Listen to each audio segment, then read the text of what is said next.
My friend, Coldplay, Yellow. This one's going to be played in the key of B. In the key of B, diatonically speaking, we have 5 sharps. What does that mean for our fingies? B, C sharp, D sharp, E, F sharp, the G sharp, A sharp, and B. The chords formed out of those root notes are called B major. We have a C sharp minor. We have a D sharp minor. Now, believe it or not, you can play one right here. Looks like this. It kind of looks like a D minor, scoot it up. We also could play right here, D sharp minor. Our E major is our major 4. Our major 5 is an F sharp major. Our G sharp minor is our minor 6. And then, believe it or not, we've got a diminished, which is really kind of a great chord. We're having our A sharp diminished, and that goes right back to our B. However, for this song, all we really need is the B major. The F sharp major, so the 1 chord and the 5 chord. These are all downstrokes. Then we're going to go to the E. This is what the progression is. Look at the stars, look how they shine for you, and everything you do. Now notice this rhythm that I'm doing. It was all yellow, down, down, down, down, down, down. This is the signature rhythm of Coldplay. It's basically taking the root note or the tempo of 1, 2, 3, 4 and adding a triplet, triplet, triplet, triplet.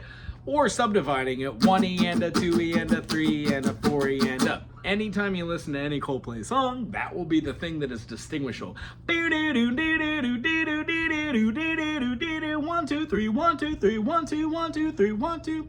For this one, the whole song is going to be with this B major, F sharp major, E major, and then eventually it's going to go to a chorus that does E, ya,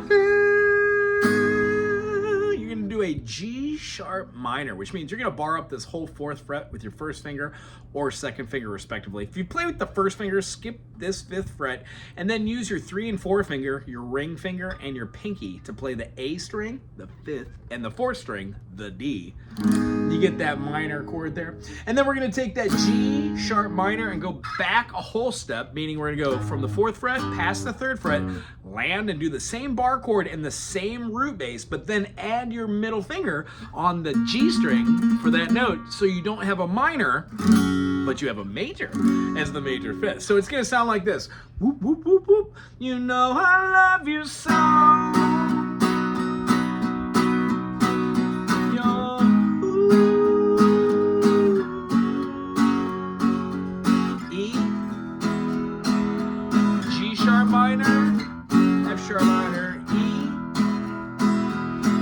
Minor, F sharp major, and then end on the E. 1, 2, 3. You know I love you so. These are going to be all those downstrokes we were talking about. Now, this tune is super groovy because halfway through it just does the, and then put the pinky on the 5th fret of the B. It's going to make a B sus, or a sus 4 to be exact. That is a tension builder, and eventually it goes back into that E, G sharp minor, F sharp major. This essentially is the whole song. It relies on a little bit of dynamics, and then the lead, which the lead in most of your tabs, it's going to say you play here on just the 11th, so you're going to go down all the way to the G string and play the 11. But here's something I want to show you, the little tip aforementioned. When we played this note right here, up top at the 14th fret is the octave. So when we play this note here, the back fret mutes the B string, so you get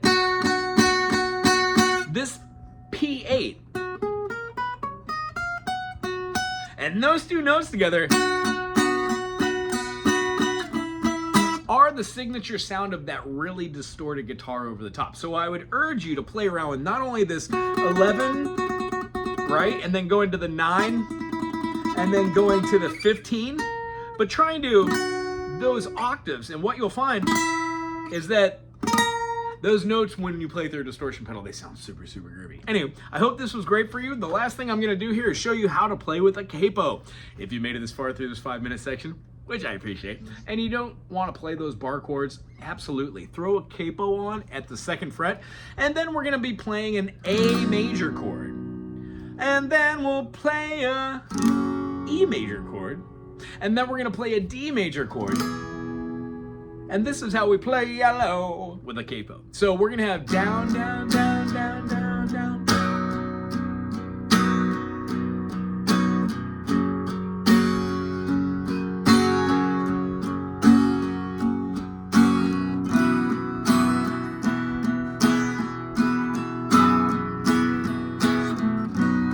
Right? I'm gonna take it just from the first verse, then go into the chorus so you can see how it looks. Look at the stars, look how they shine for you, and everything you do, and they were all yellow. I came along and wrote this song for you, and all the things you do, called it Yellow.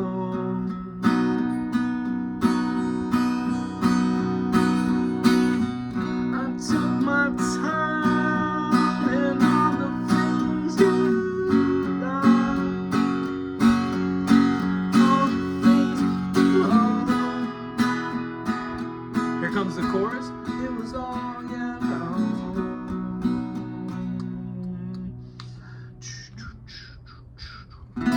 Gonna go to the D, and then we're gonna be going all the way here to the F sharp minor, and then to an E major.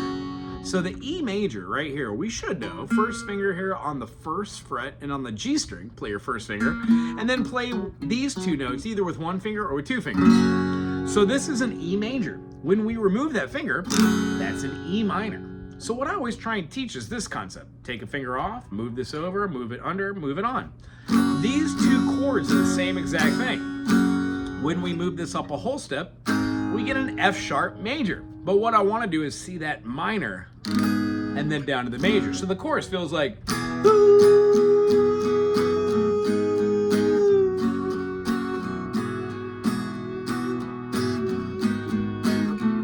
you could also cheat that F sharp minor by playing an F sharp minor 7, which I also love with this capo. 1st finger or 2nd finger on the low F sharp, play the D and the G string on the 2nd fret as well, and everything else open. It was all open. Gorgeous chord. Then to the E. So it would feel like this. D sus2, F minor 7, E major. That essentially is the whole song. Again, with the rhythm pattern over the top, just because we have the capo doesn't mean that these notes change. You're still gonna be playing at the 11 to the 9 to the 15. So have fun with those rhythm melodies, and if you're looking to do that solo part, this ain't that video. If you enjoyed it, put your thumbs up, subscribe, put something cool down there, and remember, you can always play with the capo. In fact, you can even move this around. It was in the key of B. Well, B here, if we put the capo at the 7th fret, I could play the E major. Yuck. Look at the sky, I guess I don't know the words. It goes to the B. Then down to an A.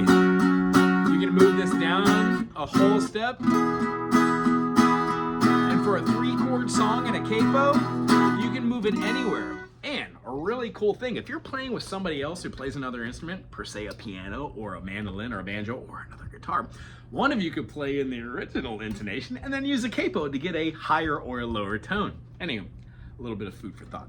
If you enjoyed this, thumbs up, subscribe, put something cool in the comment section, and we'll see you soon. Aloha.